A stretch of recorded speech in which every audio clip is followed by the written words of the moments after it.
Hello everyone, welcome to mister G pocket money. இன்றைக்கி நம்ம இந்த வீடியோவில் என்ன பார்க்குறோன்னு பார்த்தீங்கன்னா, நம்ம வாட்ஸ்அப் ஆப்போட நோட்டிஃபிகேஷன்ஸ் எல்லாம் எப்படி மியூட் பண்ணுறது அப்படின்னு சொல்லி தான் பார்க்குறோம். ஒரு சில டைம்ஸ் பார்த்திங்கன்னா ஒரு சில குரூப்லேருந்து நம்மளுக்கு ரிப்பீட்டடாக மெசேஜ் வந்துகிட்டே இருக்கும். இல்லை ஏதோ ஒரு சேட்டில் இருந்துட்டு ரிப்பீட்டடாக மெசேஜ் வருது, எனக்கு நோட்டிஃபிகேஷன் வேணாம், ரொம்ப டிஸ்டர்பிங்காக இருக்குது அப்படின்னா எப்படி மியூட் பண்ணுறது அப்படின்னு சொல்லி பார்த்துடலாம். உங்கள் மொபைலில் வாட்ஸ்அப் ஐக்கான் இருக்கும் இல்லையா, ஆப் ஐக்கான். ஸோ அதை வந்து லாங் ப்ரெஸ் பண்ணுங்கள். லாங் ப்ரெஸ் பண்ணிங்க அப்படின்னா ஆப் இன்ஃபோக்கு ஒரு பட்டன் கொடுத்துருப்பாங்க, ஐ மாதிரி. அதை கிளிக் பண்ணிங்க அப்படின்னா ஆப் இன்ஃபோ வந்துடும்.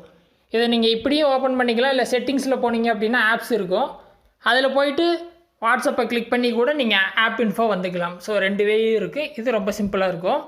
இதை ஓப்பன் பண்ணிங்க அப்படின்னா நோட்டிஃபிகேஷன்ஸ் அப்படின்னு சொல்லிட்டு ஃபஸ்ட்டு பட்டன் கொடுத்துருப்பாங்க. அதை ஓப்பன் பண்ணிங்க அப்படின்னா இந்த மாதிரி டீட்டெயிலாக என்னென்ன நோட்டிஃபிகேஷன்லாம் எனேபிள் ஆகிருக்கு அப்படின்னு சொல்லிட்டு நீங்கள் செக் பண்ணிக்கலாம்.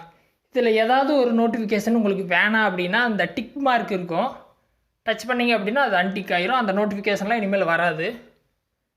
குரூப்லேருந்து நோட்டிஃபிகேஷன் வர வேணாம் அப்படின்னா நீங்கள் அதை மட்டும் மியூட் பண்ணிக்கலாம். எப்படின்னு பார்த்தீங்கன்னா சேட்ஸில் பார்த்தீங்கன்னா தெரியும், ஷோ நோட்டிஃபிகேஷன்ஸ் இருக்கும், குரூப் நோட்டிஃபிகேஷன் டிக் ஆனில் இருக்கும். எடுத்து விட்டிங்க அப்படின்னா குரூப்லேருந்து இனிமேல் மெசேஜே வராது. மெசேஜ் வந்தாலும் உங்களுக்கு நோட்டிஃபிகேஷன் வராது. நீங்கள் டேரெக்டாக வாட்ஸ்அப் ஓப்பன் பண்ணும்போது அந்த மெசேஜ் எல்லாம் செக் பண்ணிக்கலாம். ஸோ இந்த மாதிரி டிஸ்டர்பிங்காக இருந்துச்சுன்னா இப்படி ஆஃப் பண்ணிக்கலாம். இல்லை மெசேஜுக்கு வந்து நோட்டிஃபிகேஷனாக வேணாம், குரூப்லேருந்து வந்துச்சுன்னா பிரச்சனை இல்லை அப்படின்னா நீங்கள் அந்த இதை எனேபிள் பண்ணிட்டு மெசேஜ் நோட்டிஃபிகேஷன்ஸை ஆஃப் பண்ணி வச்சுக்கலாம். ஸோ இந்த மாதிரி வந்துட்டு உங்கள் தேவைக்கு ஏற்ற மாதிரி இந்த ஆப்ஷன்ஸை ஆஃப் பண்ணிக்கலாம், ஆன் பண்ணிக்கலாம்.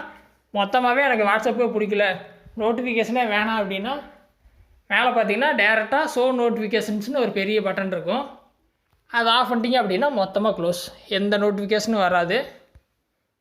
ஸோ இந்த மெத்தடு ட்ரை பண்ணுங்கள். ஏதாவது டவுட் இருந்தால் வீடியோ கமெண்ட்ஸில் சொல்லுங்கள்.